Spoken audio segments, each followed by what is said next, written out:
بسم الله الرحمن الرحيم. يا موسى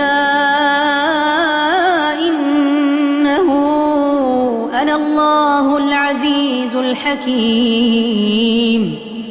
وألق عصاك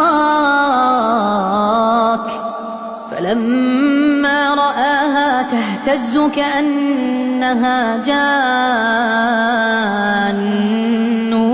ولا مدبرا ولم يعقب.